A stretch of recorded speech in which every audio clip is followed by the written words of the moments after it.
வபரகாத்துஹு. Welcome to my life is இஸ்லாம். இன்ஷா அல்லாஹ் நம்முடைய செல்வமும் நம்முடைய வம்சமும் நமக்கு அதிகரிக்க வேண்டுமென்றால் இந்த துவாவை ஓதுங்கள். நபிகள் நாயகம் ஸல்லல்லாஹு அலைஹி வஸல்லம் அவர்கள் அனஸ் ரலியல்லாஹு அன்ஹு அவர்களுடைய வீட்டிற்கு வந்திருக்கும் பொழுது அவருடைய தாயார் உம்மு சுலைம் ரலியல்லாஹு அன்ஹா அவர்கள் நபிகள் நாயகம் ஸல்லல்லாஹு அலைஹி வஸல்லம் அவர்களிடம், யா ரசூலல்லாஹ், என்னுடைய மகன் அனஸிற்காக நீங்கள் துஆ செய்யுங்கள் என்று கூறினார்கள். அதற்கு நபி ஸல்லல்லாஹு அலைஹி வஸல்லம் அவர்கள், அல்லாஹும்ம அக்ஸிர் மாலஹு வவலதஹு வபாரிக் லஹு ஃபீமா அதைதஹு. யா அல்லாஹ், அவர்களின் செல்வத்தையும் அவர்களின் வம்சத்தையும் அதிகப்படுத்தி அதில் நீ பரக்கத்தையும் ஏற்படுத்துவாயாக என்று கூறினார்கள்.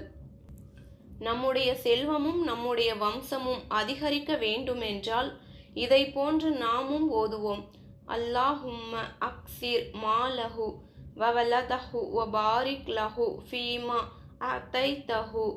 யா அல்லாஹ், என்னுடைய செல்வத்தையும் என்னுடைய வம்சத்தையும் நீ அதிகப்படுத்தி அதில் நீ பரக்கத்தையும் ஏற்படுத்துவாயாக என்று ஓதுவோம்.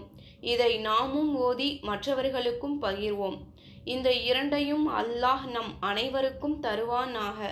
ஆமீன் ஆமீன் யா ரப்பல் ஆலமீன். இந்த வீடியோ உங்களுக்கு பிடிச்சிருந்தா லைக் பண்ணுங்க, உங்க ஃப்ரெண்ட்ஸ் அண்ட் ஃபேமிலிக்கு ஷேர் பண்ணுங்க, கமெண்ட் பண்ணுங்க. மறக்காம இந்த சேனலை சப்ஸ்கிரைப் பண்ணி பெல் ஐகானை கிளிக் பண்ணுங்க.